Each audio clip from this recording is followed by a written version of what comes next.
बिस्मिल्लाहिर्रहमानिर्रहीम। गवर्नर साहब फैसल करीम कुंडी साहब यहाँ पे चित्राल तशरीफ लेकर आए। सर, सूबे में बड़ी तब्दीली आई है, नौजवान वज़ीर आला तो आए, लेकिन उनका जो बयानिया है इदारों के खिलाफ, मसाजिद के खिलाफ और बाकी जो हमारे सिक्योरिटी फोर्सेज के हवाले से, तो इस हालत में इनके साथ कोऑर्डिनेशन मरकज़ी हुकूमत की स्पेशली, इस हवाले से सर आप क्या कहेंगे?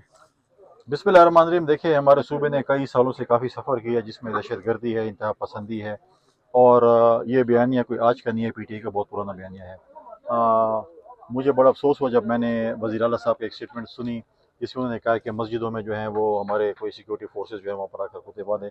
लेकिन ऐसा सच मैं समझता हूँ कि बड़ी अफसोसनाक वो है, कोई प्रूफ ना हो, कोई चीज़ें ना हो, और आप इसकी सब स्टेटमेंट दें। फिर आप कहते हैं कि जी नहीं, इनके साथ मुज़ाकरात होने चाहिए, जो पाकिस्तान के आइन को नहीं मानता, जो पाकिस्तान के कानून को नहीं मानता, जो हमारे फ़ौज को, हमारे एफसी के नौजवानों को, जो हमारे पुलिस के नौजवानों को शहीद कर रहे हैं।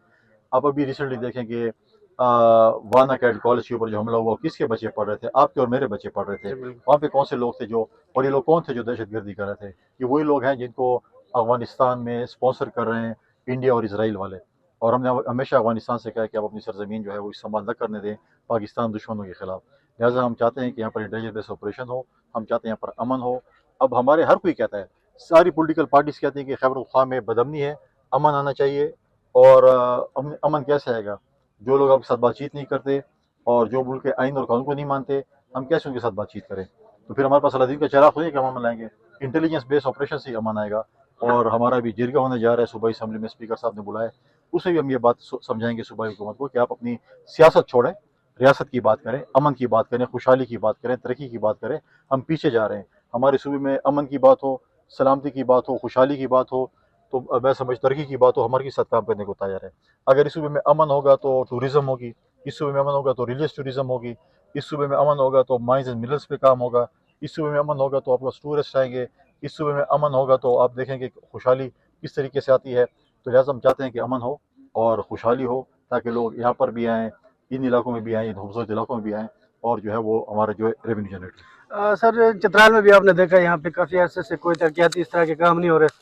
उनका जो एजेंडा आपने खुद बताया कि सिर्फ एक ही एजेंडा है कि वो जो उनका चेयरमैन है उनको रिहा किया जाए। तो इस सूरत हाल में उनके साथ कोई कोऑर्डिनेशन, वज़ीर आला जो नए आए हैं, तो इसके साथ मरकजी हुकूमत की कोई पॉलिसी के वाले से फिर आप सर हमें बताएं। देखें, वो कोई किसी सियासी कैदी तो नहीं है, वो अपने करतूतों की वजह से अंदर गया है, और करतूतों की वजह से अभी तो 1.5-2 साल हुए हैं और मगरमच्छ यहाँ शुरू हो रहे हैं। जो शहीद जुल्फ़िकार अली भुट्टो की बात करते हैं, जो मोहतरमा शहीद की बात करते हैं, जो अपना आसिफ अली ज़रदारी साहब की बात करते हैं, मुझे बताएं कि शहीद जुल्फ़िकार अली भुट्टो का अदालती कत्ल हुआ। आज 40 साल बाद अदालतें कहती हैं कि हमसे गलती हुई, अदालती कत्ल हुआ। इन्हीं अदालतों ने, हर कोई बुरा नहीं होता, हर कोई अच्छा भी नहीं होता। अगर एक सियासतदान बुरा होता है और आप हम सब सियासतदानों को कहते हैं आप सियासतदान ऐसे हैं, तो क्या इन अदालतों ने अमरीत को फ़रोग़ नहीं दिया था? क्या इन अदालतों ने जो है शहीद जुल्फ़िकार अली भुट्टो को फांसी नहीं दी थी?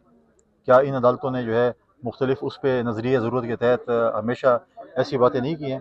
तो लिहाजा ये चीज़ें जो हैं सबके सामने हैं कि चीज़ें इस तरीके से होती हैं। और हम ये चाहते हैं, अगर वो उनके जो चेयरमैन है जो जेल में है, एनआरओ उनको मिलना नहीं है, क्योंकि वो कहते थे कि एनआरओ किसी को नहीं मिला, अदालतों में जाए। एनआरओ मिलना नहीं है, अपने करतूत सज़ा भुगतेंगे। फिर अभी तो 2 साल हुए हैं। आसिफ अली ज़रदारी साहब ने 14 साल कैद गुजारी है, मोहतरमा शहीद ने 7 साल कैद गुजारी है। आज जिसको ये अपोजिशन लीडर बनाना चाहते हैं, जिसके मसखरे करते थे पहले, उनका पूछें समद खान चीज़ ने कितनी जेल गुजारी है? 30 साल से ज़्यादा। आज वली खान खानदान के पास जाए, बादशाह खान ने कितनी जेल गुजारी है? तो 1.5 साल बाद अगर मगरमच्छ के आंसू रोए हैं, तो आपको तो भी कुछ बर्दाश्त करना पड़ेगा। और जो ये कहते थे कि इनकलाब आएगा, इनकलाब तो खून से आता है, ऐसे तो नहीं आता। लिहाजा मैं कहता हूँ कि सियासत अपनी जगह पर, लेकिन आपको चाहिए कि सूबे की सलामती के लिए, सूबे की तरक्की के लिए, सूबे की खुशहाली के लिए मिलकर काम करें।